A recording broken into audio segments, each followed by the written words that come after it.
Daniel, em quantos lugares nós não tivemos coragem de se alimentar? Luciana, vários lugares, muitos, te falo. E por que a gente não teve coragem de se alimentar nesses lugares? Porque a gente acaba observando o local, observando a mão do manipulador, observando o local que ele vai trabalhar, o balcão, e a gente acaba observando e vendo assim, esse local não é bom para a gente se alimentar.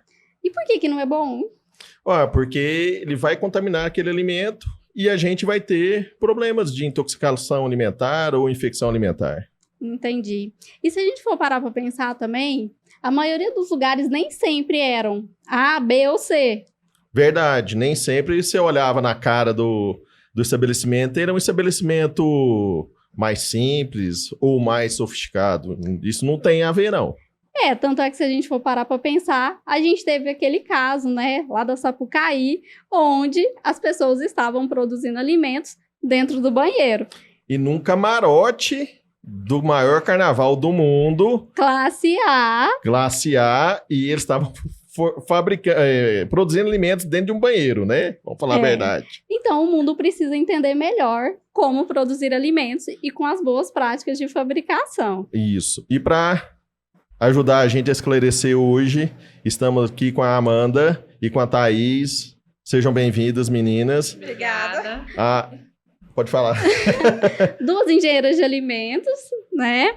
A Thaís, especialista em gestão da qualidade, atua na indústria de alimentos e em empresas multinacionais desde 2015, auditora líder em FFC e consultora e instrutora dando suporte para a indústria de alimentos, bebidas e embalagens dentro do estado de Goiás.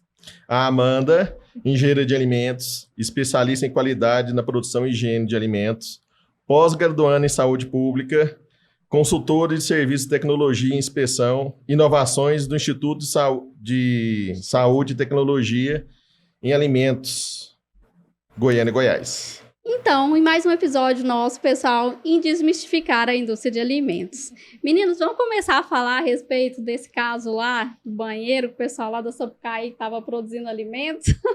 Quais são as consequências desse ato lá, né, do que eles estavam fazendo?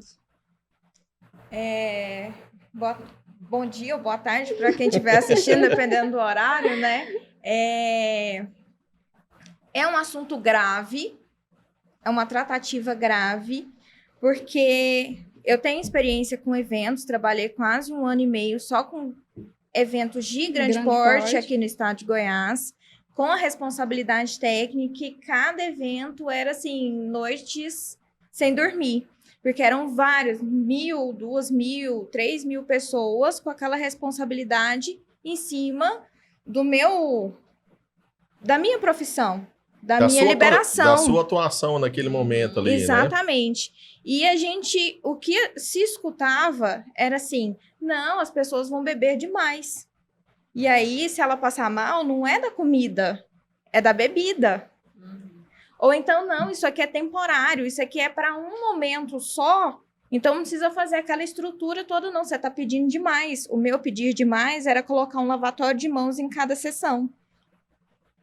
Que é extremamente grave, você está num lugar que não tem nem banheiro para o manipulador, que tem um banheiro químico, porque o que foi organizado no estádio de futebol, que seja ali para ele fazer as suas necessidades, volta, não tem um local para lavar a mão, para manipular aquele alimento que a pessoa pagou 500, 600 reais no ingresso para poder ir. Ainda tem aquela máxima ainda, não, você tá passando mal, não, a pessoa bebeu demais, tá passando mal, a culpa é da azeitona que tava lá na empadinha, assim por diante. Aí a conserva era o industrializado, que não é um problema. Não, e assim, é aquela máxima que todo mundo fala, não, você tá passando mal, então assim, pode ser as duas coisas, né, tanto o alimento quanto a bebida, e sem falar que bebida também é alimento. Com certeza. Entra pela boca, né? E ela também produzir, a bebidas também entra a questão de todas as boas práticas de fabricação. Sim, né? Desde a indústria que está entregando já para pronto uso, até aquilo que vai ser manipulado no decorrer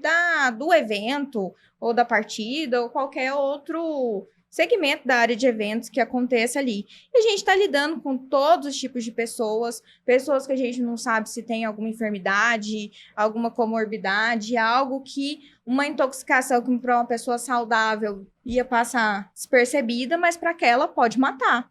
E sem falar que um evento desse aí atinge, sei lá, 100, 200, não sei A quanto proporção é muito grande, eu não sei né? quanta pessoa cabe num camarote lá na Sapucaí, mas cabe muitas pessoas, né? Então a gente assim, acaba... Vem gente de fora do Brasil Não, para assistir aquilo É o lá mundo e com inteiro, certeza né?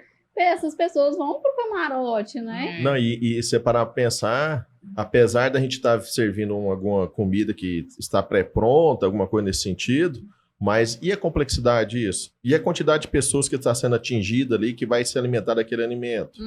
E assim, se a gente parar para pensar, você falou que você foi responsável técnica de vários eventos. Será que não existia um responsável técnico ali naquele momento para verificar que aquele alimento estava sendo produzido no banheiro?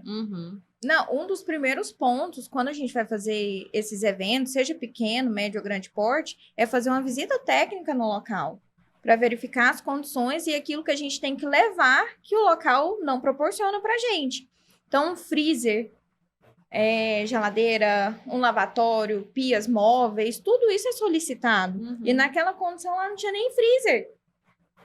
Os alimentos estavam todos expostos lá. De qualquer forma, né? A gente sabe que tem uma legislação a ser seguida, né? Isso é comum para nós todos, né? Os brasileiros. Mas essa fiscalização também, ela vai muito de estado para estado, né? Então, qual que é a proporção que isso se toma se tratando de um carnaval na Sapucaí, no Rio de Janeiro, ali, né? Todo mundo no auge da época, o que movimenta a economia, né? Então, a gente não sabe o qual de relevância, o quanto de relevância tem isso, visto que isso é muito importante, né? A gente tá... Não, eu fico pensando... eu falo assim, que produzir alimentos é questão de saúde pública. Saúde As pessoas pública. precisam começar a entender Responsabilidade social. Então, não tem como. a gente sabe que é uma obrigatoriedade ter alguém à frente disso, alguém que tenha esse know-how técnico, né? Uma capacidade técnica para... Mas a gente não sabe o quanto que isso foi, de fato, realizado. Né? Eu fico pensando nesse sentido aí, num evento dessa magnitude, como é que são as autorizações sanitárias? Como é que funciona o alvará sanitário de um evento desse? Olha, aqui em Goiânia, por ter um conhecimento por causa dos eventos, eles são bem rigorosos. Eu mandava sempre, né? Todo responsável técnico manda um dossiê técnico para vigilância sanitária, com todas as áreas, todos os alimentos a serem manipulados ali, qual vai ser o processo de manipulação, lista de equipamentos, é quase assim, um memorial descritivo mesmo de tudo que vai ser feito. E você tem um prazo para você encaminhar isso para... Uma semana antes, no máximo, porque eles, em algumas situações, fazem visita técnica no local para saber como é que está a condição. E faz exigência, às vezes, se alguma coisa esteja faltando. Exatamente. E aí a gente já comprava, por exemplo, alface higienizada, embalada, porque diminui o máximo os riscos lá, né? E eles emitiam um alvará temporário. Entendi. Assim como a responsabilidade técnica. Né? A responsabilidade técnica também era para aquele evento. Eu tinha a responsabilidade técnica do CREA naquele evento. A gente tinha um alvará temporário daquele evento, assim como a pecuária tem. Todo mês de maio, quem trabalha na pecuária vai lá na vigilância, pega um alvará temporário.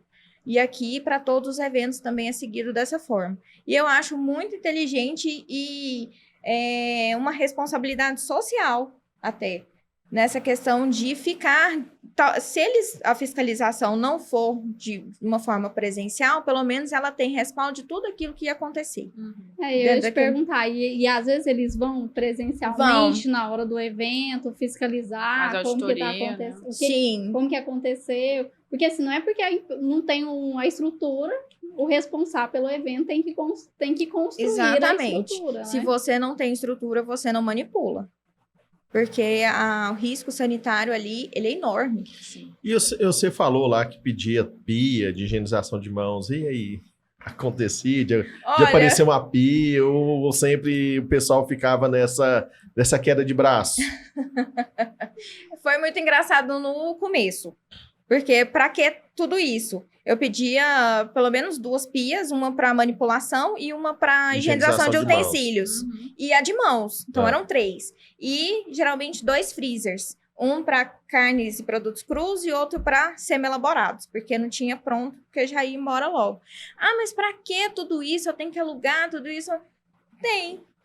Você quer sua responsabilidade técnica? Você quer que eu assine para você? Então você vai ter, senão eu não faço dossiê e não mando. Em média de quantas pessoas nesses eventos, assim? Qual o máximo número e o mínimo número? Só pra gente ter uma ideia, mais eu ou não menos. lembro o público, mas assim, o dos maiores que eu assinei foi o Boteco do Gustavo Lima, 2022, e o Guns N' Roses. Eram 11 pontos de venda de alimentos, além do catering. O catering a gente ficou 3 dias montando, 3 dias com equipe, eram 2 restaurantes, porque tinha a parte internacional e a nacional e internacional só linha vegana, então a cozinha foi montada para atender os 2 restaurantes e no dia do show. Depois daquilo eu falei assim, agora eu passo por tudo nessa vida. Qualquer coisa agora vem. Sobrevivente. E uma semana sem dormir, porque eu ficava assim, a gente alimentou Camarote. a banda. Ah, a banda. Chegou a lista do que o Axel queria comer, o que o pessoal queria comer. Eu falei, gente, se acontecer alguma coisa, aí o show, não tem show, o que vai acontecer? Deu tempo de tietar? Não chegamos a essa parte, infelizmente, mas saímos de lá satisfeitas, porque estávamos chamei uma outra amiga engenheira para me ajudar, porque era muita coisa. Muito trabalho. E saí de lá, assim, com o coração aliviado de cumprir meu serviço muito bem feito ali. Não tivemos nenhuma reclamação, nada depois. Tivemos elogio da equipe depois e foi só alegria. Depois disso, Sucesso. eu dormi bem depois. É que o Axel tem mania de ser exigente nos camarinhos, né? Muitas toalhas. Teve alguma coisa assim de inusitado no cardápio deles?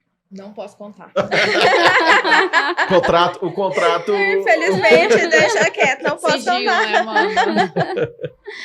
Mas e aí, meninas, saindo um pouco do evento, e nas indústrias, que hoje vocês, né, prestam consultoria mais para a indústria de alimentos, bebidas e embalagens. Conta pra gente como que é a vida de vocês aí, nesse mundo da indústria de alimentos. Então, hoje a gente está aqui representando o Instituto Senai de Tecnologia em Alimentos e Bebidas, né? Nós trabalhamos na área de consultoria, como você colocou, Luciana, a gente fica viajando o estado todo, prestando essas consultorias na área de segurança de alimentos, né? Boas práticas, treinamentos, tudo em prol a esse atendimento e estar em conformidade, né, com as legislações vigentes. E o principal é muito além de legislação, é a gente fornecer aos nossos consumidores, que somos nós, a nossa família, né, alimentos seguros, livres de contaminação. Então, a gente se depara com diversos tipos de cenários, né, desde cenários positivos até outros que exigem, né, existem os pontos de melhoria, mas que a gente está lá justamente com esse propósito, né, de orientar o que é o correto, o que a legislação ela exige,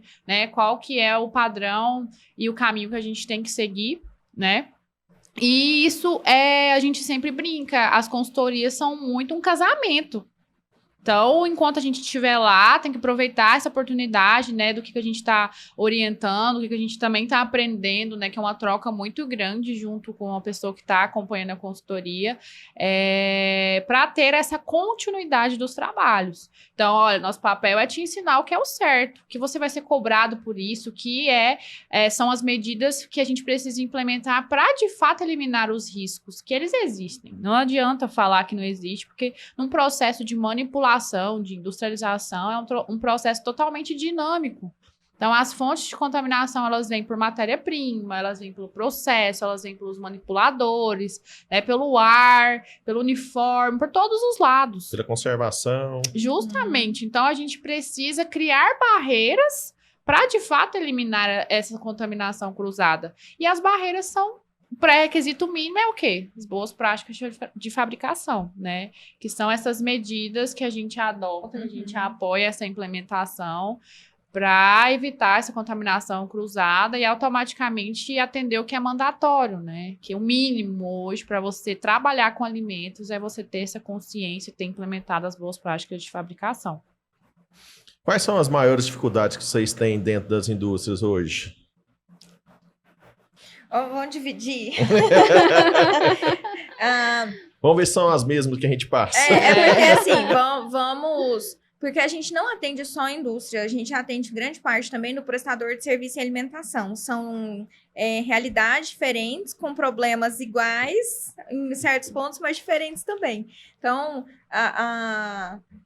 fala das indústrias, que eu falo do prestador, eu já estou acostumada. Pode começar. Olha, eu falo que a gente tem duas vertentes dentro do segmento de prestação de serviço e alimentação. Uma é pelo empresário ou proprietário em si. Tem algumas situações que ele quer uma solução, mas quando chega na mão dele, fala assim, é você que precisa implementar determinadas situações, ele fala, não, já não consigo, já não dá, a barreira ali já é a própria pessoa, o próprio dono, que tem algumas barreiras, a gente tem que quebrar esse paradigma com ele primeiro, porque a hora que a gente conversa com os colaboradores, fala assim, não, mas a gente já tentou aqui e teve uma certa barreira. A hora que a gente quebra essa parede, a gente consegue implementar melhorias lá dentro. Segundo, dos próprios colaboradores. Não vou falar sair de zona de conforto, porque realmente ninguém quer sair, quer o conforto.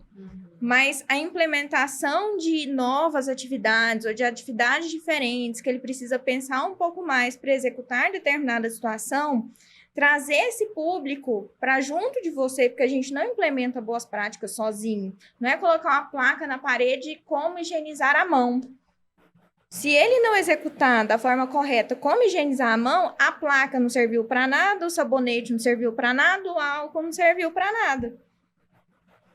Então, levar isso, entrar na cabeça da pessoa e fazer com que ela faça o que é certo dentro dos colaboradores ali, é outra etapa crucial dentro desse processo. Então, a gente tem que chegar sem marra. Desarmado. Trazer... Sair ali do doutora, né? Porque se a gente chegar impondo, a gente não consegue nada. E aí, essa é uma das problemáticas, porque o primeiro impacto é o que vale. Se a pessoa não for com a sua carne naquele primeiro momento ali, você não conseguiu mais nada com ela. Verdade. E tem a questão financeira também, porque tem muita gente... Eu sei que são sonhos que as pessoas estão realizando ali. É um empresário, microempreendedor que cozinhava em casa e todo mundo falava, você precisa vender. Seu produto é gostoso. Seu produto é ótimo, maravilhoso e tal. Mas aí, quando ele sai da casa e começa a embalar, fechar um potinho, entregar para alguém, precisa seguir as normas sanitárias. E isso demanda também custos. É caro. E aí vai implementando aos poucos. Tem algumas pessoas que conseguem, tem outras que desistem no meio do caminho. Por causa desse custo elevado. Saúde, bem-estar e segurança do alimento custa caro. Porque assim, a pessoa também vai ganhar dinheiro. Mas ela precisa entender que, por exemplo, quando ela produzia na casa dela, vamos supor, se ela vendia para 100 pessoas. Então, o risco de 100 pessoas passarem mal é uma coisa.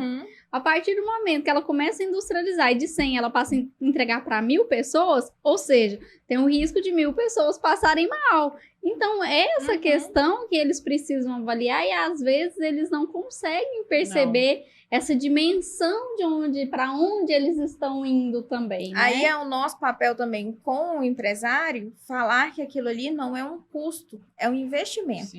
Sim. E aí, essa mudança de conceitos também, a gente tem essas barreiras. Até que entende, fala, não, realmente eu precisava. Quando instala ou faz alguma coisa, liga pra gente, nossa, mas melhorou 200% aqui, por que eu não fiz isso antes? Você tá vendo? E da mesma forma que essa questão cultural ela é muito forte no comércio, né, no serviço de alimentação, a indústria também. Então, a gente consta com indústria desde pequeno porte até indústrias de grande porte, né? Que já tem ali um sistema de gestão da qualidade robusto, bem implementado. Então, na teoria, em tese, essa indústria mais preparada, ela já passou pelo caminho das pedras. Então, ela já chegou ao ponto do conhecimento do seu processo, né, dos gargalos que o seu produto pode apresentar e, consequentemente, tomou medidas, né, para evitar uma contaminação no produto. Mas a pequena empresa, além do fator econômico, financeiro, é o fator de não ter um profissional ou ter um profissional que trata todas as áreas, né? Produção, qualidade, faz financeiro, comercial, né? Então, a gente sabe que a pessoa que fica dedicada à qualidade, ela precisa ter o conhecimento técnico, o know-how de experiência ali na área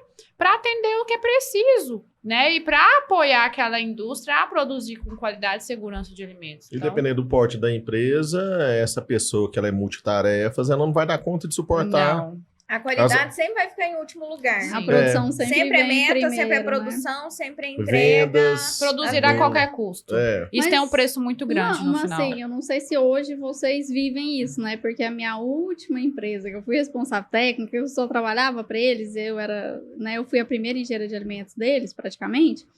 Eu falava assim que ninguém ali sabia o que eu tinha que fazer, se não fosse eu mesma. Uhum. Então, assim, se o profissional entra dentro da empresa, se ele ficar esperando que o dono Repasse, né? repasse para ele o que ele tem que fazer, se um gerente vai repassar para ele o que ele tem que fazer, ele não vai fazer nada. Então, aí entra onde você falou, assim, o profissional que vai assumir aquela empresa, ele precisa ter capacidade técnica para quê?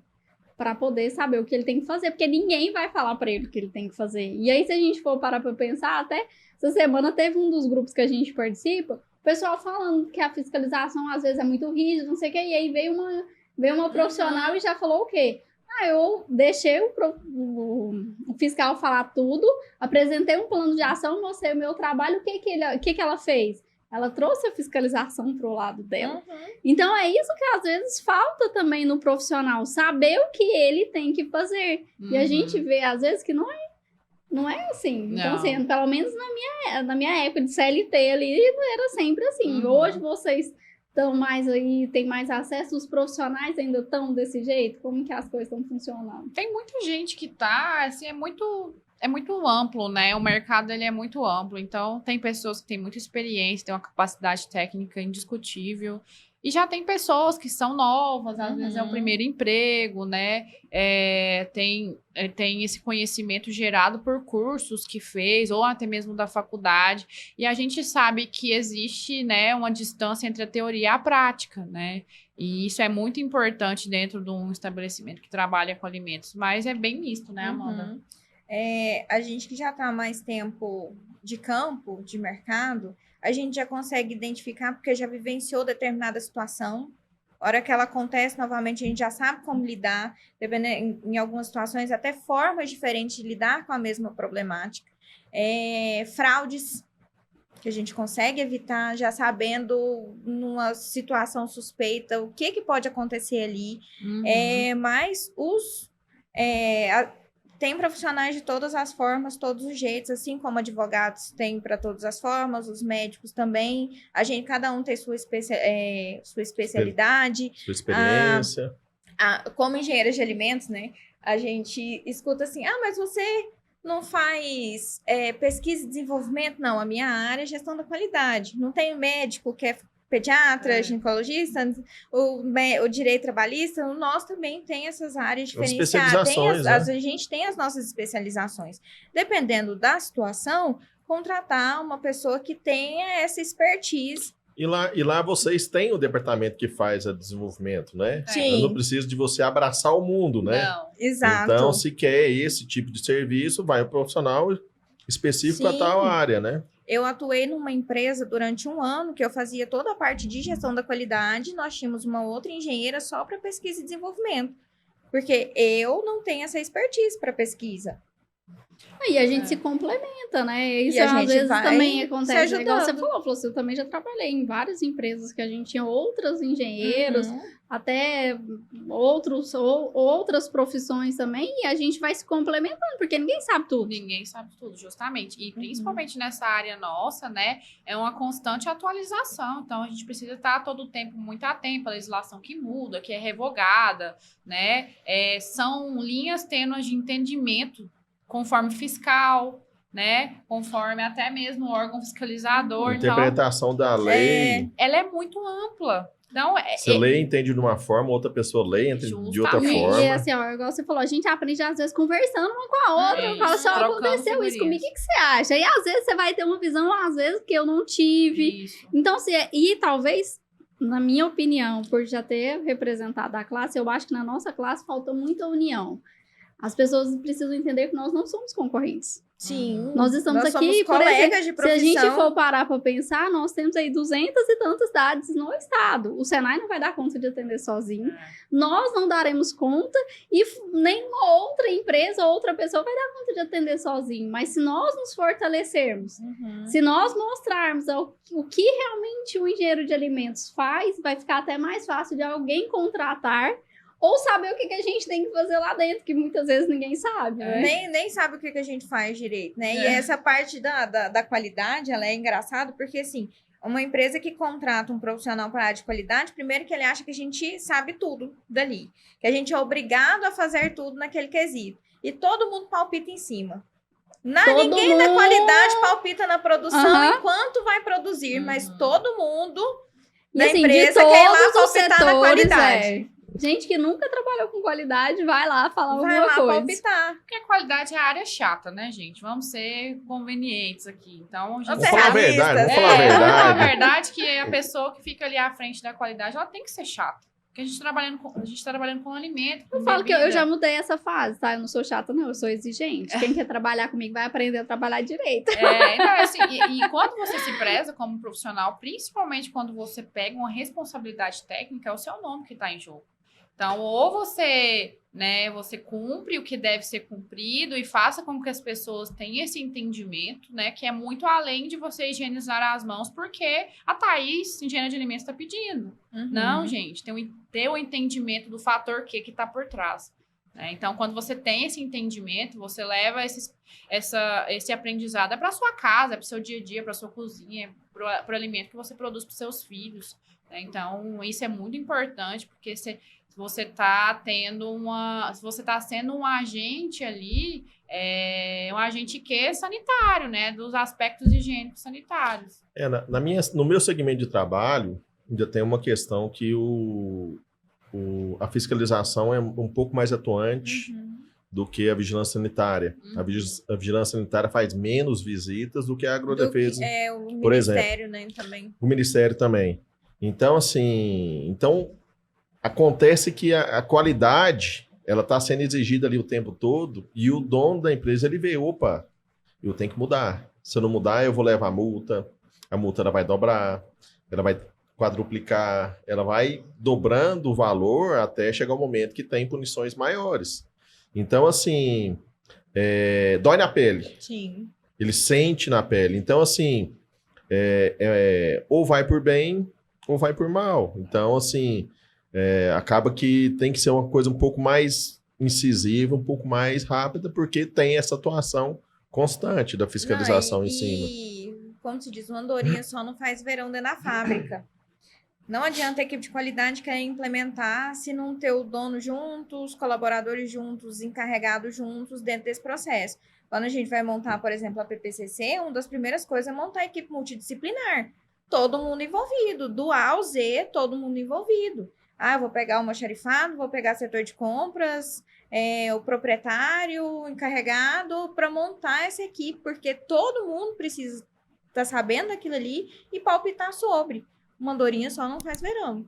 Não, e é outra coisa também que eu sempre falo assim, não, na minha cabeça, não existe gestão da qualidade onde você tem que ser, um quartel-general. Você tem que ficar lá dentro da fábrica o tempo inteiro, verificando o que a pessoa tá fazendo, brigando o tempo inteiro. Não, porque se não tiver, tem que ter uma pessoa lá o tempo inteiro. Eu falei, gente, não existe isso mais, não. As pessoas precisam entender o que elas precisam fazer. E se eu virar as costas, outra pessoa tem que fazer igual. E vocês não estão fazendo por minha causa, vocês estão fazendo por vocês mesmos. Exatamente. Pelo próprio emprego de vocês. Vocês têm coragem de levar esse alimento que vocês produzem para a casa de vocês, se alimentar e alimentar a família de vocês. É a primeira pergunta que eu faço. Né? Eu também em treinamento, eu falo assim, vocês levam comida daqui para casa? É a primeira pergunta que eu faço. Então vocês também são consumidores, né? E um outro ponto que eu sempre bato na tecla também, em qualquer local, é assim, fazer o que é certo é uma questão de ética. começo de conversa. Se a fiscalização vier, porque eu trabalhei em fast food, rede de fast food, que eles tinham mais medo da franquia do que da vigilância sanitária, porque a franquia era mais rigorosa em determinados pontos. E para eles, a vigilância sanitária passava tranquilamente, porque todo dia era feito o que precisava ser feito. O sistema de gestão lá era mais... funcionava. Né? E eu falo, gente, faz o que é certo. Não é só quando eu vier fazer uma auditoria ou quando a vigilância for, porque vira fuga das galinhas. Já viu o filme da Fuga das Galinhas? Que as galinhas ficam todas desesperadas. Aí arruma um trem, arruma outro. Vai ficar alguma coisa para trás. Não vai dar tempo de arrumar ver que tá mal feito. Não, e outra coisa. Mesmo se estiver fazendo tudo bem feito, uma hora ou outra acontece um deslize aqui, porque faz parte do processo. Você não vai chegar no local e vai estar 100%, porque não existe 100%. É um dinamismo muito grande. Um dinamismo. Então... É aquela hora que você passa ali, de repente cai um pedaço de coisa que tá manipulando ali, aí é a hora que o cara vai voltar, você fala, opa, joga no lixo. Então, assim, faz parte do processo. Faz parte. E até os nossos consultorias nessa área de auditoria, né, a gente fala, gente, não existe fábrica que é 100%. Então, mesmo ali no processo de auditoria, onde a gente está pegando uma amostragem, né, daquele funcionamento, daquela dinâmica, daquele processo, não existe fábrica 100%. Estranho seria se estivesse 100%.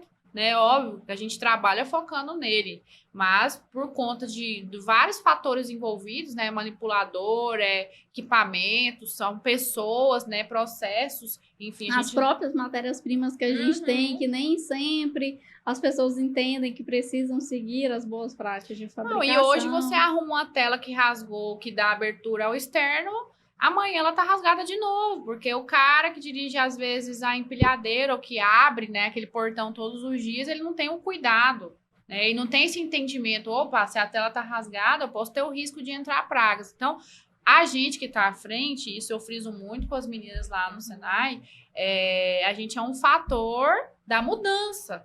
Então, é ter um entendimento por trás da exigência. Porque quando você começa a plantar a formiguinha na cabeça das pessoas, elas falam, opa, não é porque a Thaís está pedindo, é porque se eu não fizer isso vai acontecer.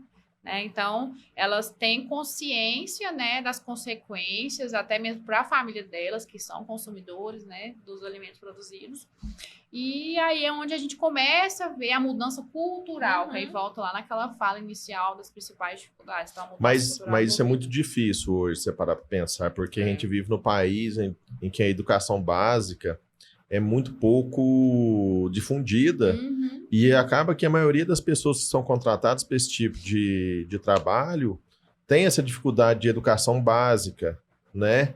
Então, assim, às vezes fazer a pessoa entender que existe uma sujeira invisível na mão é muito difícil, porque a pessoa não vê. Ela não vê que nossa mão tem milhares de bactérias. Então, aí você fala para ela, não, minha mão tá limpa. Vamos fazer um swab. Ou então que o alimento tá estragado só porque tá com cheiro ruim. Ou o fato dele conversar em cima do alimento que ele tá manipulando ali, ele vai contaminar, porque na cabeça dele, sujou o prato, ele lambe o prato tá limpo. Experimentar com a colher e devolver a colher lá na panela.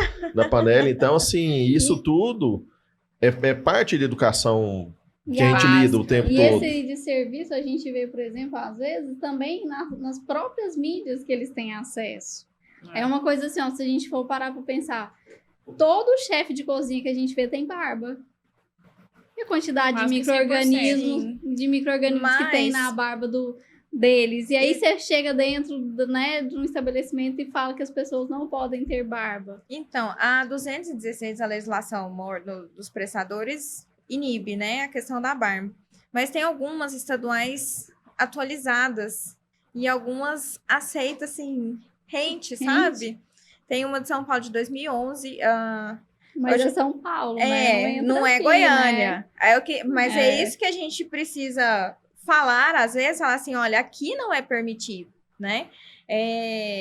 Fui no restaurante em São Paulo para falar sobre... eu fui consumir lá, e no cardápio, tava falando, tinha um prato com ovos e um rodapé, falando, caso não podemos fazer com a gema mole, se eu não me engano, proibido ponto de gema mole devido à legislação tal.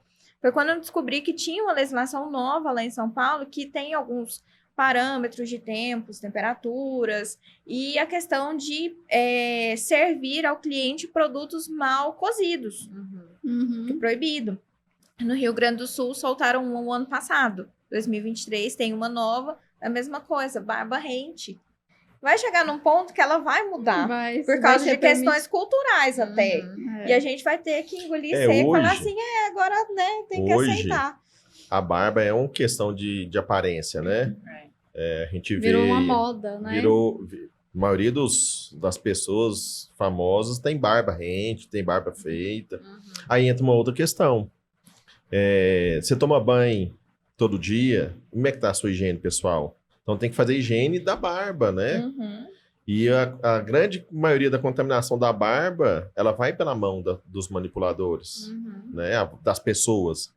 Porque quem tem barba, ela fica ali passa a mão na mão, coçando, coça. O suor, né? Nosso corpo, ele contém vários micro-organismos. Então, a gente é, sim, um fator de contaminação cruzada. Então, por isso que a higiene pessoal, ela é muito ditada, né? Quando a gente fala em boas práticas de fabricação. Porque o manipulador, ele é essencial. Não existe, né? Praticamente nada. Eu falo isso. Assim, gente, pode ser tudo automatizado, mas tem que ter uma pessoa para ir ali, apertar o botão ali, ligar tudo. Então, é muito importante que ele tenha esse cuidado com si mesmo, né? Então, se a pessoa não consegue cuidar de si, ela vai ter uma preocupação no que ela estiver manipulando.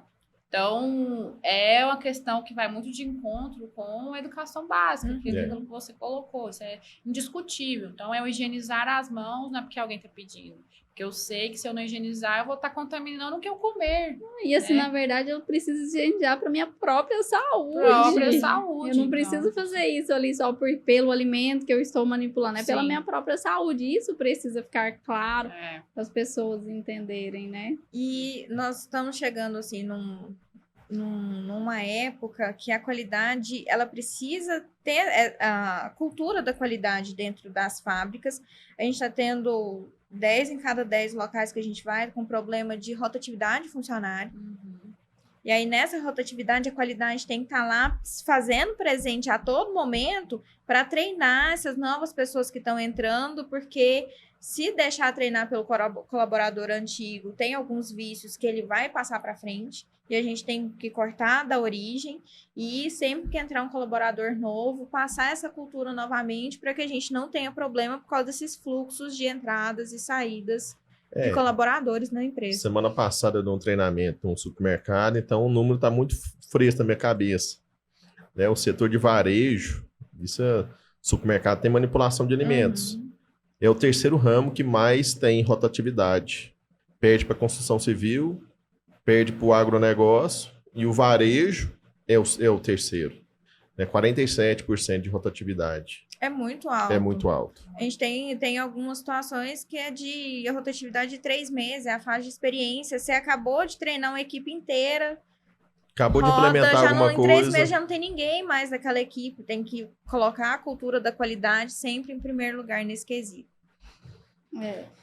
Mas assim, Thaís, você já teve outras vivências fora do Brasil, não teve? Sim, na época eu estagiei, né, em uma empresa, uma multinacional, e eu tive a oportunidade de ir para a fábrica de Guadalajara, onde era uma fábrica especialista na área de papinhas de criança, né, de bebê. E lá a gente vê essa diferença de cultura, é muito gritante, né? Não só lá, quanto essa última experiência que eu estive nos Estados Unidos pelo Senai. Cara, é incrível. Mudou de país, a mudança de cultura, a mudança de hábitos. Até o fato, nos Estados Unidos, foi um pouco assustador, né? Serviço de alimentação, muitas coisas, eles não levam tanto em consideração como a gente leva, né? O fato de uso de toucas, higiene das instalações dos utensílios, né? Enfim, eles não têm tanto essa preocupação como nós. Então, em muitos lugares eu ficava assim, meu Deus, né? Será que eu vou ter coragem de consumir um alimento nesse local? E outra ação que eles têm, né? Que eles fazem o estilo ranqueamento. Então, todas as vezes que a vigilância sanitária, que é o FDA de lá, eles vão até o local, eles Eles classificam, né? Classificam o estabelecimento. É com letras, não é? Isso. Isso, e com nota também, tá? Tá. A letra foi uma das iniciativas na época da Copa aqui no Brasil, mas lá nos Estados Unidos hoje eles fazem com nota. Então eles fazem esse ranqueamento, né, por nota. Conforme o atendimento de conformidade, eles já deixam isso na cara. Bem claro, assim, Claro, pra todo mundo. né, para todo mundo. Você Então, foi sua. em algum estado específico? Ou... Fui pra Flórida. Ah, sim. Tive- É porque eu vi um vídeo, coisa assim de um mês na internet, em Nova York tem classificação por letra. Então, eu acredito que deve mudar de estado para estado e as legislações lá são completamente independentes, né? sim. Então, lá o estabelecimento classificado como A, B, C e D. D quer dizer que tem muita coisa para melhorar, estrutural, sanitário, e ele está fechado. C, alguma coisa estrutural e poucas coisas sanitárias. B, só algumas questões pontuais As ressalvas, né? para ser algumas ressalvas, e o A é confiável. Então, assim, tem a letra bem grande assim, na entrada do estabelecimento. É muito importante essa transparência, né, com os consumidores, porque é livre-arbítrio, né? Então, se um órgão fiscalizador ele tá ali, ele tá te comunicando, né, como que tá a situação sanitária daquele local, aí fica a escolha do Você cliente. que escolhe quem que é. Até porque, assim, eu lembro que existe um restaurante famoso aqui em Goiânia na época, não tem mais. Muitas pessoas iam, e era um valor bem alto, os pratos.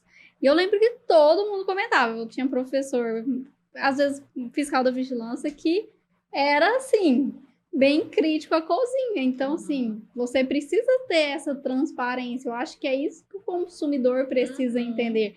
Em vez de simplesmente, não, esse alimento não presta, isso faz isso faz aquilo. Falta, às vezes, essa transparência dos estabelecimentos que produzem alimentos para o consumidor decidir o que ele quer ou não. Sim. Se ele quer, isso é barato. Não, mas condiz com o que eu quero, ok. Não, isso é caro, mas condiz com o que eu quero, tudo bem. Não, essa comida faz isso, isso e isso. Mas eu quero comer, então é a questão do livre-arbítrio, todo mundo ter essa escolha, né? Até hoje é muito comum a gente ver estabelecimentos que tem a cozinha toda no vidro, né? Para ser muito claro para aqueles consumidores de como está sendo produzido, tudo que está sendo fornecido, né, nos restaurantes. E tem uma lei municipal que deixa aberta a cozinha para os clientes, né? Visitarem, Visite né? a nossa cozinha. Em São Paulo também tem, né? Você pode chegar em qualquer lugar e pedir para cozinhar. Solicitar para visitar a cozinha. Bem legal. E aí, nesse momento, como fica, né? A gente monta uma cozinha e coloca as condições higiênicas sanitárias só para mostrar para o fiscal, ou vai mostrar para o cliente, que é o nosso principal agente fiscal, né? Porque, assim, o cliente, ele é a pessoa que está faturando, né? É o principal financiador do estabelecimento dele, do salário dos funcionários. Hoje tem isso aqui que é uma arma de fiscalização gigantesca. Você lembra há pouco tempo atrás que teve aqui numa churrascaria famosa aqui em Goiânia, que tinha larvas em queijos na mesa de frios. Então, assim, hoje a pessoa posta na mesma hora, tá? Viraliza. Né? A gente tem um programa bem legal lá no Senai, né, que é o programa Alimento Confiável, que vai muito de encontro com tudo isso que a gente está falando, onde a gente visa esse reconhecimento, né, dessas empresas que seguem esses aspectos higiênicos sanitários, que automaticamente é o que a legislação pede, e a gente tangibiliza isso através da emissão de um selo de qualidade, onde ele é ranqueado, né, com vários níveis, nível 1, nível 2, nível 3, e nível 4 para a indústria e de 1 a 3 para serviço de alimentação, sobre esses aspectos. Então, a gente sempre faz essa validação técnica e a metrológica, né, que são as análises laboratoriais. Então, é muito além do que eu estou conseguindo visualizar com os meus olhos, né, como você colocou. Mas, de fato, pegar aquele produto, fazer um swab, levar para o laboratório e investigar. Então, com isso, a gente consegue ter várias ações em cima das não conformidades e automaticamente está criando cada vez mais essas barreiras para evitar a contaminação, né, Amanda? A Amanda entrou recentemente, né, no quadro conosco, ela vem sendo uma das analistas que fica à frente dos atendimentos nesse programa, já vivenciou diversos cenários, né, Amanda? E também boas experiências, né, Sim. com o aumento de conformidade. Então, acho que o principal é a gente conduzir esses empresários à produção de alimentos seguros, né? Não, e assim, esses erros, a gente não precisa ter medo dos erros. Eu falo isso para todo mundo. Gente, se os erros aparecem é porque a gente precisa corrigir. Agora, se a gente nunca apontar esses erros, se a gente nunca identificar, como é que a gente vai corrigir? Então, eles precisam entender isso, né?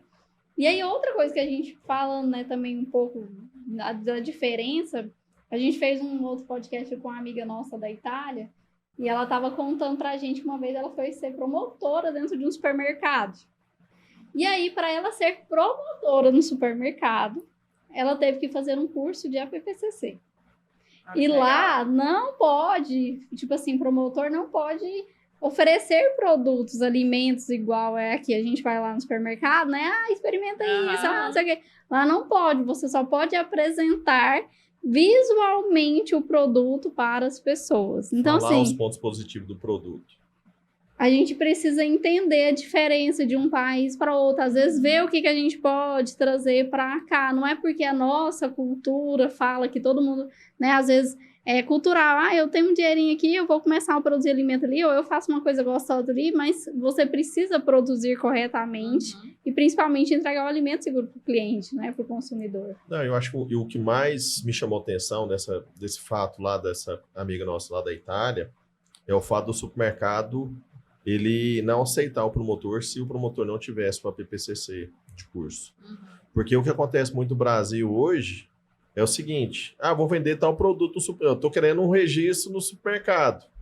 Aí ele põe lá, às vezes não tem registro, às vezes a empresa não tem alvará sanitário, às vezes o produto não tem nem código de barras, mas está vendendo lá dentro do supermercado, né? Então, assim, o próprio supermercado, nesse caso, nesse exemplo específico, não aceitou ela trabalhar lá como promotora de vendas por não ter. Então, tem a consciência do próprio empresário ali na exigência das pessoas que estão trabalhando lá. Hoje aqui... desculpa. Não, eu só ia colocar que ele sabe o risco sanitário que tem por trás, né? E então, por isso que ele tem possivelmente um sistema de gestão da qualidade bem robusto e que traz essas exigências, né? Então... a gente ficou pensando, imaginando um monte de coisa, né? Por exemplo, para ter um promotor, imagine ter esse sistema no supermercado de APPCC, nos restaurantes. Da nossa realidade. E pensar que, por exemplo, um dos grandes influenciadores do PIB da Itália são turistas, né? Então, os turistas estão levando dinheiro do mundo inteiro para eles. Né? Então, tem que ter essa preocupação realmente com o bem-estar das pessoas, né? Aqui, se a gente pede motorista para participar do curso de boas práticas, ele fala, não manipula alimento. Mas aqui a gente tem uma exemplificação dessa cadeia toda, por exemplo, na parte de rastreabilidade de vegetais. Existe uma legislação nova, conjunta, do Ministério com a Anvisa, na questão de agrotóxicos em vegetais. E quem está sendo cobrado a priori é a ponta, a venda, então os supermercados. E eles estão começando a exigir da cadeia que siga os procedimentos, porque eles serão autuados no final do processo. Se você for lá, a fiscalização está indo no supermercado, pegando, fazendo análise, deu contaminação, quem é autuado é o supermercado. Exato. E não quem está produzindo. E não quem entregou. Porque é aquela questão de seleção de matérias-primas, ingredientes e embalagens que a gente tem dentro das boas práticas de fabricação. Eu tenho que homologar meu fornecedor. Eu não posso comprar a carne abatida no quintal de alguém. Eu tenho que comprar uma carne que tenha CISB, SIM, CIF, mais um selo de inspeção que garanta a qualidade daquele produto para eu comercializar ou eu manipular aquilo ali no meu restaurante e comercializar. Se eu não tenho essa matéria-prima homologada ou essa matéria-prima com qualidade de origem, eu não consigo entregar um produto de qualidade no final do processo também. E eu acredito que isso aí é um caminho bom a ser seguido. Por exemplo, com relação a leite. o Ministério da Agricultura apertou a lei da produção de leite. Uhum. Então, tanto no produtor rural, quanto no transportador, quanto na indústria, está sendo cobrado. Uhum. Só que, por exemplo, o Ministério da Agricultura não vai dar conta em toda a fazenda de leite no Brasil. Eles nem tem fiscais para isso. Não dá né? conta. Então, Mal dá conta de ir nas indústrias, sim. mas ela está cobrando das indústrias. Então, ou seja, aprimorou a quantidade de análise que é feita no leite. Uhum. E aí, o que fez com que a indústria apertasse o seu produtor? É a cobrança da qualidade na logística reversa. Isso. Exato. E aí, obrigando o produtor a ter as boas práticas agrícolas implementadas lá. Uhum. Ao ponto do laticínio ter que montar uma equipe técnica para poder auxiliar, Da assistência, para né? poder dar assistência, nem auditar, é dar assistência mesmo Produtor, para o produtor. Mostrar para ele que ele tem que ter um tanque de expansão, tem que ter uma ordenha limpa, higienizar essa ordenha toda vez que usar e assim por diante, né? Tratar a água e assim por diante, todos os outros requisitos. Isso aí está na lei. Né? Então é o mesmo exemplo. Mesmo questão. O mesmo exemplo. Então, se começar a ter fiscalizações em locais chaves da cadeia, acredito que a gente começa a ter uma melhoria em toda a cadeia produtiva. Uhum. Porque um vai cobrando do outro. As grandes redes já estão sendo cobradas, já estão cobrando dos produtores, dos distribuidores, e esses distribuidores agora também estão começando a cobrar do produtor. Porque o grande problema nesse quesito não é nem o alto valor de agrotóxico presente naquele alimento, mas agrotóxicos proibidos para aquela cultivar. Que é a grande problemática dessa rastreabilidade. Isso aí vai numa questão da falta de orientação técnica. Sim. Informação, né? É um assunto muito técnico. Por exemplo. Sozinho eles não vão conseguir. Por exemplo, eu sou médico veterinário. Eu não sei nada de agrotóxico. Apesar de ser lá das ciências agrárias, lá do campo, a gente estudar lá, por exemplo, mecanismo de plantação de forragicultura. Forragicultura é aquela plantação que vai virar alimento para os animais. Então, eu não tenho nada a ver com prescrição de agrotóxico, a minha profissão, por exemplo. Não tem nada a ver com prescrição de agrotóxico, prescrição de... Enfim. Aí vai dar a orientação correta que tem que ter nos casos. Aí eu acho que também entra o que a gente fala, né? As pessoas precisam entender também que para produzir alimentos não é simplesmente, eu vou ali começar. Não. Às vezes falta essa questão de procurar o profissional para orientá-lo como ele deve fazer.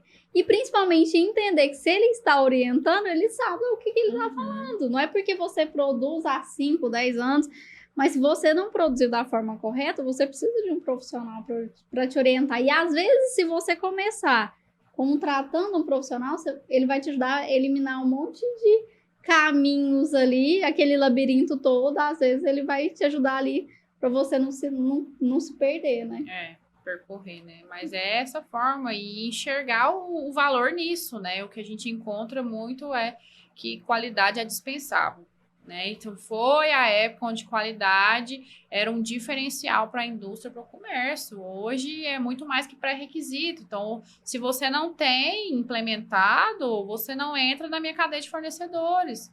Porque eu me preocupo, né? E eu sou corresponsável, né? Com a cadeia como um todo, visto que eu preciso comprar, adquirir matérias-primas de qualidade e segurança para me ter um produto de qualidade e segurança. Então, entender essa corresponsabilidade, né? Faz muita diferença dentro do processo. Sim. Meninos, e a gente vai fazer um quadrozinho aqui hoje, que são algumas coisas bizarras da internet que a gente anda vendo por aí. Vamos assistir o vídeo aqui e vamos comentar um pouquinho sobre ele aí, sobre essas bizarrices da internet.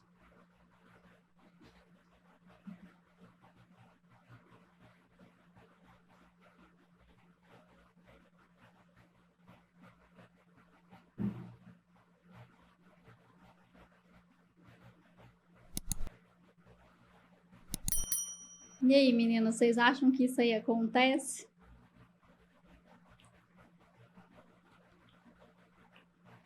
A gente desmistifica uma lenda urbana por dia, né? Desde o leite, que o povo olha o fundo para ver se não voltou para a fábrica. Todo dia aparece, de 5 em 6 meses aparece nas redes sociais essa, né? Pegar um pedaço de salsicha, colocar no microscópio e ver que tem algumas coisas. Gente, isso aqui, se por acaso aconteceu dessa forma, vamos pensar assim, que não é da indústria, não é do produto, não é da indústria. O que pode acontecer? Numa questão de controle de pragas no ambiente que esse produto está sendo comercializado, pode ser um caruncho, seja, que está em massas, produtos... Até, por exemplo, se o supermercado ali não limpou direito a gôndola do supermercado. Não fez o armazenamento correto. No depósito. Se a gente for pensar no caminho que esse produto faz até chegar na nossa casa, ele passa em tantos locais. Primeiro, ele vai para um depósito de produto acabado de uma indústria. Segundo, ele vai ser transportado. Aí nós vamos parar para pensar quantos locais esse transporte vai parar até chegar no local que do local que a gente vai comprar, né? Vamos falar que a gente compra isso aí em padaria, supermercado, mini mercados, enfim, né? Tem esse produto. Hoje está muito comercializado. Aí ele vai para o depósito desse local de venda. Então, assim, se a gente for pensar em tudo que a Amanda está falando aqui, do controle de pragas, vamos pensar no controle de pragas de toda essa cadeia. De toda essa cadeia. E hoje, praga é uma das coisas mais difíceis que tem de se controlar dentro de uma indústria, seja qualquer ela for. Né? E até mesmo da responsabilidade do consumidor. A gente não sabe como que foi feito esse armazenamento na casa dele, se de fato foi conforme orientado em embalagem, né? Se ele estava dentro do prazo de validade, outro fator extremamente importante, né? Se ele estava aberto, né, fora da embalagem original. Então, as pessoas hoje colocam, às vezes, vídeos como esse, mas pelo acesso, né? A gente tem toda uma organização por trás, para ter um vídeo que vai ser extremamente viralizado, que vai ter cliques. Então, hoje a gente tem que tomar cuidado com as informações fornecidas na internet. Na minha cabeça, isso é um típico vídeo de caça-clique. Então, a pessoa está ali viralizando uma coisa e nós vamos parar para pensar que isso é um produto hoje de fácil acesso a todas as camadas da população. Sim. Né? E pensar que a indústria de alimentos ela tá para alimentar o mundo, né? A gente não está com a indústria de alimentos para alimentar apenas uma parcelinha da população. Se não for os produtos a indústria de alimentos para produzir em escala, e a fome ia ser muito maior do que a gente tem hoje. Então, esse é um produto de fácil acesso, fácil manipulação, não precisa de grandes coisas para manipular. Não é um produto para ser consumido todos os dias nas 3 refeições, um momento ou outro. Teve as mudanças de rotulagem, tem as informações frontais agora de altos teores de sódio, açúcar e gordura, para informar também a população nesses quesitos. Então, existe um tabu desses alimentos e toda hora querendo derrubá-los. Porque é industrializado, porque é ultra processado e por aí vai. Alimento é igual medicamento, dependendo da dose, mata. E isso é tudo, né? Para tudo. E quando você está com uma doença, não é para buscar o Dr. Google, precisa procurar um médico. Na dúvida, com algum tipo de mito com relação ao alimento, procure alguém que conheça e fale sobre. Também não vá no Google nas redes sociais, porque... Nós estamos vivendo um terrorismo aí, que o pessoal está dando nome, né? Nutricional. Inclusive o CRN está com uma campanha, né, sobre isso. E até eu sigo uma nutricionista, que há muito tempo sigo ela, e para mim é uma pessoa mais sensata. E aí eu até gravei umas frases aqui dela, que é a Sophie Derham. O alimento é aliado e não inimigo. A gente precisa começar a entender isso daí. E não existe isso, esse alimento engorda ou aquele emagrece. A gente precisa também começar a desmistificar essas questões. Sim. Né? Todo mundo precisa entender isso. Por isso que eu sou adepto a essa transparência que veio com essa nova legislação, né? Principalmente dessa rotulagem com as lupas, porque a gente tem que ter o direito de escolha. você saber aquilo que você quer consumir. Então, olha, eu estou consumindo um miojo que está lá sinalizado que é alto em sódio. Sua escolha. Uma escolha minha. Ou eu posso, né, seguir, ser adepto em busca de uma alimentação mais natural. Eu vou consumir um macarrão, mas eu vou produzi-lo em casa, né, com os meus cuidados, com um programado, né, para não ter ali um consumo de sódio muito alto na semana. Então, são escolhas. E quando a gente é claro e transparente com o consumidor, isso é muito positivo. Mas até se você for fazer sua própria massa, seu próprio macarrão, vai fazer ali do início ao fim o processo, se você não tiver cuidado com as suas boas práticas, com a contaminação, vai fazer de qualquer Ou jeito. até mesmo a quantidade de sal que você colocar lá, ele também vai ser alto em sódio. Não é porque ele foi produzido em casa que ele também não vai ser... Só não vai ter a lupa, mas o alter porque tá lá. as pessoas também não sabem. Então, assim, a gente precisa começar a entender isso. E, hoje eu comi um pouco, tá lá, alto em sódio, mas a gente lembrando que nem sempre é pela porção do alimento que você tá comendo, porque ali tá representando por 100 gramas, e nem sempre você vai comer os 100 gramas daquele produto. Então, assim, não é porque tá ali, significa que, nossa, eu nunca mais vou poder comer. A gente tem que parar de ter isso em mente, né? Foi o que você falou, tudo em excesso ou tudo em falta também vai fazer mal para as pessoas, né? Justamente achar esse equilíbrio, né? Então, quando você segue uma dieta, por exemplo, lá um profissional capacitado calculou quanto você pode ingerir daquilo, por saber qual que é a composição daqueles alimentos. Então, acho que a lupa ela vem muito junto com as informações nutricionais para nos dar esse direcionamento para que a gente consiga trabalhar, né, a nossa saúde de forma que seja um reflexo positivo. Né? Uma coisa engraçada que vem, às vezes, desse tal de terrorismo nutricional que está tendo aí, é que, às vezes, muitas pessoas estão condenando o industrializado. Sim. Aí vai fazer uma dieta personalizada, você vai ficar sem comer açúcar, sem fritura, sem beber, enfim, qualquer dieta. Mas aí você vai tomar um suco com adoçante. O adoçante vem da onde? Da indústria de alimentos. Né? Aí você vai beber se vou comprar uma polpa, vou beber um alimento mais próximo possível de uma fruta, uma polpa. A polpa vem da onde? Da indústria de alimentos. Então, assim, água com gás, com gás. limão. Água com gás vem da onde? chega é beneficiado da indústria. Não, vamos comprar uma açúcar temerária. Da onde que é esse açúcar? Ou seja, então, assim, é mais próximo do natural, beleza. Até, vamos pegar aí, a linhaça que eles usam, vem da onde? Da indústria. O leite de aveia, que a gente sabe que não é leite, vem da onde? Da indústria. Então, assim, às vezes eu percebo que o marketing para esses produtos, às vezes, é muito grande. Por quê? Porque a indústria, às vezes, também não mostra essa transparência para a população. Falta isso, às vezes. Agora, isso que a Thaís falou sobre a transparência, que essa legislação nova de rotulagem está trazendo, eu acho que é um marco.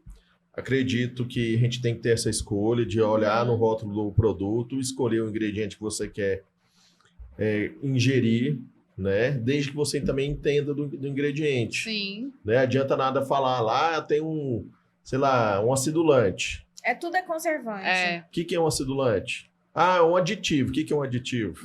Então, assim, mas assim, estamos começando em algum ponto. Sim. Eu acho que isso é o positivo. Positivo. Isso também força as indústrias a acompanhar as tendências de mercado. Então, o que acontece? Com essas informações estampadas nos rótulos, as indústrias elas estão se reinventando. Então, se a população está migrando para um consumo de alimentos que é alto em açúcar, por exemplo, né?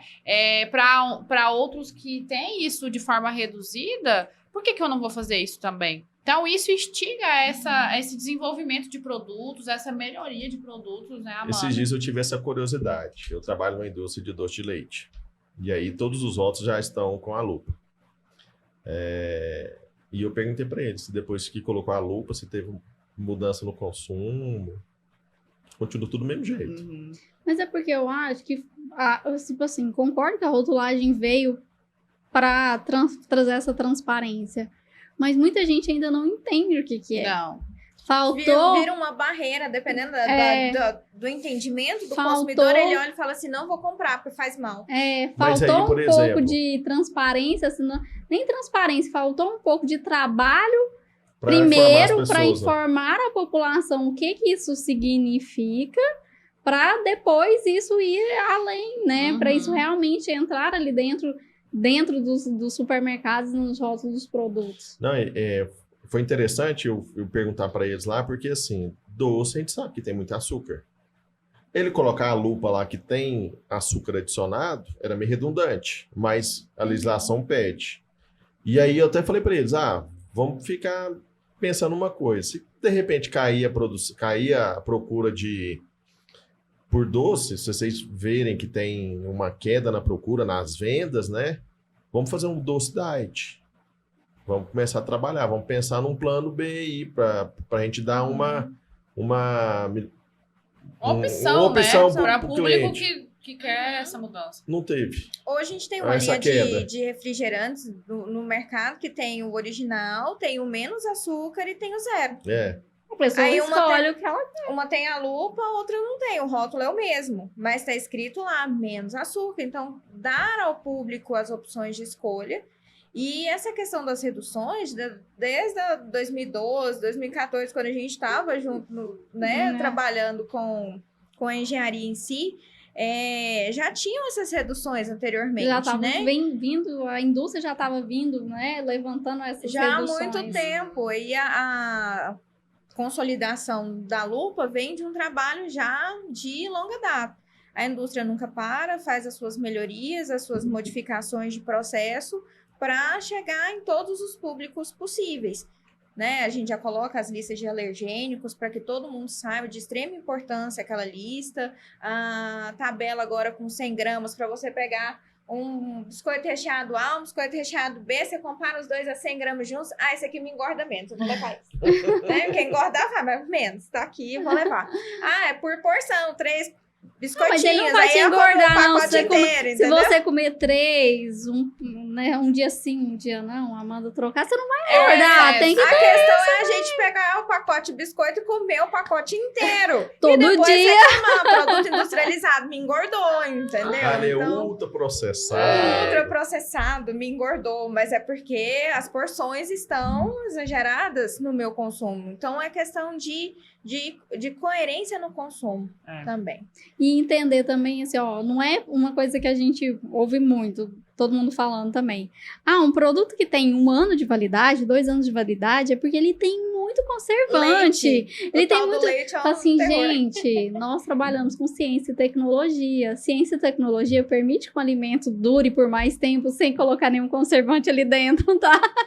Isso também precisa ficar claro para a população. Existe todo um compilado, né, de itens que trabalham nesse tratamento térmico. Então, às vezes não é só um ou outro, mas um combinado de várias tecnologias para a gente chegar a esse resultado, né? De ter esse VDP, que é essa vida de prateleira longa, né? Então, é todo um estudo empregado por trás, não é algo que sai assim fácil, tem um desenvolvimento, um time capacitado em prol desse objetivo. E esse desenvolvimento, às vezes, demora anos, né? Sim. São coisas, assim, que são feitas durante muito tempo para chegar naquilo ali. Não é simplesmente, não resolvi fazer esse produto aqui e daqui 1 mês ele tá no mercado. Não, são vários estudos que levam para aquele produto, a chegar naquele produto. E o que eu acho mais legal e que às vezes falta essa informação é que para a gente atestar que o alimento ele dura X tempos,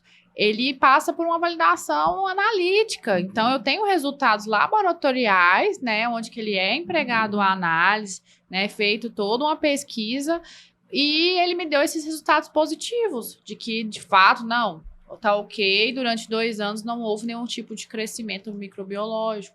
Então, é importante E ressaltar não sobre isso. microbiológico, né? Também são Fisicoquímico, levantadas a sensoriais. questão sensorial, a questão fisicoquímica, todos os que vai levar a atributos, gente né? todos os tributos É a nutricionais. questão dos nutrientes. Então, isso tudo também é levantado na hora de produzir um Sim, alimento. justamente. Então, a indústria de alimentos não é assim tão louca de chegar lá e não, vou colocar isso aqui de qualquer jeito. Não é assim que as coisas Quem funcionam. determina o prazo de validade do alimento é a própria indústria, de acordo com a legislação. E ela tem que ter atestado isso através de laudos e estudos, que aquele leite de caixinha que foi para sua casa, que dura 6 meses fechado, porque é aberto, o pessoal acha que uma semana o leite aberto tem que estar ótimo para consumo e não está. Tem que seguir as recomendações do fabricante após aberto também, que é de extrema importância. As recomendações que estão no rótulo. No No rótulo. rótulo. A gente já coloca tanta informação no rótulo, parece quase uma bula de remédio. Então, leiam aquilo que está lá, porque é orientação de modo de preparo, modo de conservação fechado, após aberto, as informações nutricionais, de conservação. tudo. Tá tudo Público lá alvo, né? descrito. Que nem todo alimento pode ser consumido por todo tipo de pessoa.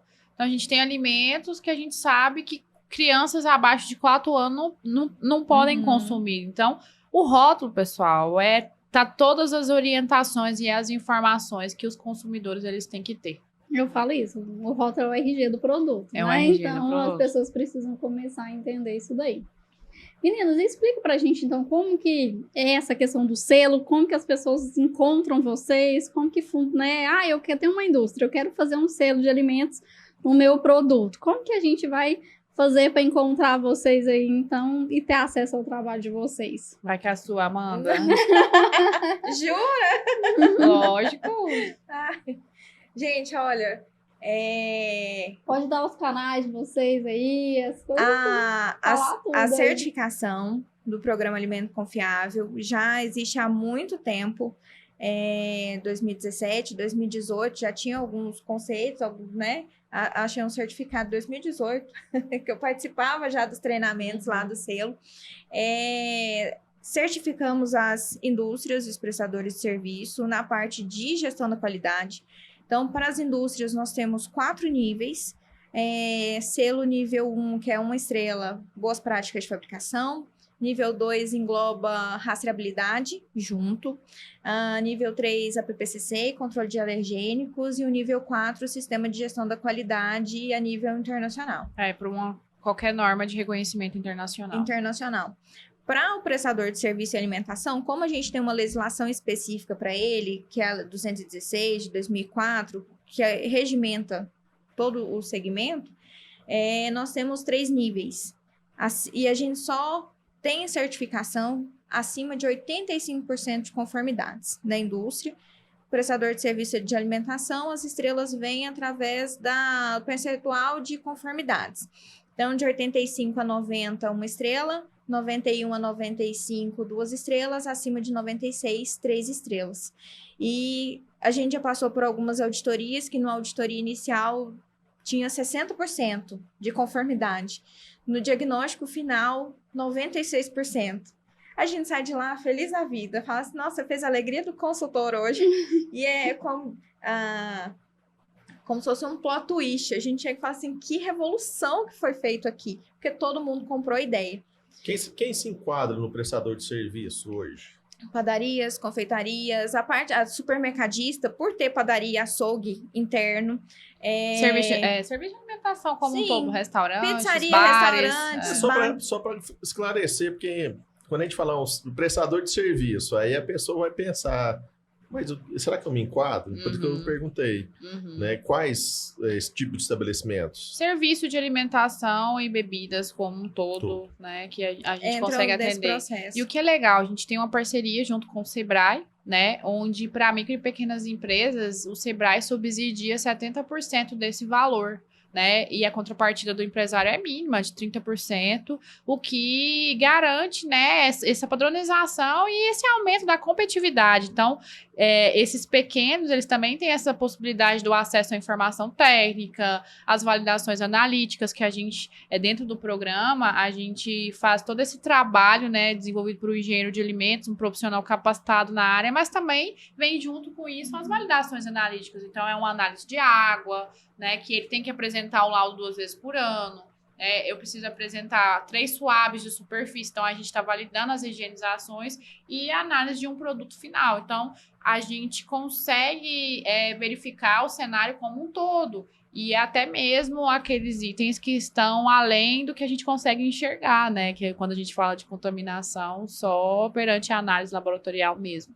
E assim a gente orienta esse cliente através de um plano de ação e se ele atinge um mínimo de 85% de conformidade, né? A gente reconhece ele através da emissão desse selo de qualidade que ele pode usar no seu rótulo, ele pode usar no seu estabelecimento, que a gente faz a entrega formal, né, Amanda? De uma placa, reconhecimento do trabalho de todos, né? O envolvimento de todos, mas o principal, fazer com que esse selo seja um agente de mudança. Em que sentido? Quando eu sempre falo isso, quando você não tem conhecimento técnico nenhum, que você vê um produto com um selo, o que te remete? A confiança, essa transparência, né? Confiança por trás da marca. Então, o selo por si só, ele fala sozinho, né? Ele fala muito o que vem por trás da marca. Então, a gente vem crescendo muito durante esse tempo, desde quando o programa iniciou, né? Com a ideia ali do sindicato, do CAEG, onde a gente acabou executando toda essa parte técnica, a gestão técnica do programa era toda nossa. Hoje a gente licenciou a marca, né, o selo Alimento Confiável, a gestão é feita toda e executada por nós. Então, a gente hoje consegue fazer com que esse programa ele saia em âmbito apenas regional e passe a ser cascateado para as outras, né, os outros estados, que a gente tem agentes do Senai, são mais de 9 institutos de alimentos e bebidas espalhados pelo Brasil. Então, a gente já viu o interesse de outras unidades para a implementação desse programa. Então, a ideia é tornar esse programa a nível nacional. E aí, se a gente quiser, então, se uma empresa tiver curiosidade, vontade de participar do selo, é só entrar em contato no Senai, então, que eles encontram vocês. Isso, esse contato pode ser feito via Sebrae, né, ou via Senai, direto, com o Instituto do Senai de Tecnologia em Alimentos e Bebidas, ou direto com as consultoras técnicas, que a gente é tudo. A gente executa, a gente vende, a gente faz essa comunicação com o cliente. Porque fica mais fácil, né? Porque a gente, quando a gente entende o que a gente está vendendo, fica mais fácil de ser vendido, né? Não, e uma questão importante, que dentro da certificação, a gente faz treinamento com as equipes de boas práticas de fabricação. Então, ano passado, foram mais de 1.000 pessoas treinadas. Mais de 1.000 pessoas1.000 treinadas. pessoas que nessa rotatividade que a gente falou, vai para um outro local já sabendo qualidade. Isso, Então, a gente está disseminando dentro da cadeia e também através dos profissionais da área essa informação das boas práticas de qualidade. Bom, então, meninas, foi um prazer ter vocês aqui com a gente. A gente trouxe uma lembrancinha aí para cada uma de vocês. Muito obrigada por vocês terem aceitado o convite. Obrigada. Muito obrigada por todo o conhecimento que vocês compartilharam aí com a gente. O nosso canal tá aberto aí para vocês, sempre que vocês quiserem participar ou trazer alguma novidade, tá bom? Pode deixar. Muito obrigada. Obrigado a vocês pela presença. É um prazer ter aqui falar com vocês e estamos à disposição, né, Luciana? Exatamente. Nós que agradecemos o convite, né, Amanda, esse desafio de falar de algo que faz pulsar nossos corações. Eu falo que a gente trabalha com o que a gente ama, né, por isso que a gente dedica tanto, a gente faz questão de vir, né, ter esse bate-papo gostoso, porque a gente é fator de mudança. Então, a gente quer continuar e só juntos a gente vai conseguir avançar. É a nossa contribuição para a sociedade. Divulgar e disseminar esses conhecimentos que a gente tem a passar. E essa é a intenção desse nosso canal aqui, que é desmistificar a indústria de alimentos, começando do agro, passando pela transformação, até chegar no prato consumidor. Então, aqui, nós estamos à disposição para sempre que tiver mitos, sempre que tiver problemas, nós estamos aqui para tentar desvendá-los. Desmistificar. Uma queda de lenda urbana por dia. Exatamente. Pessoal, muito obrigado. Curta o nosso canal. Liga o sininho aí para receber sempre os nossos episódios. Compartilhe com seus amigos. Qualquer dúvida, manda pra gente. Muito obrigada. Tchau, tchau.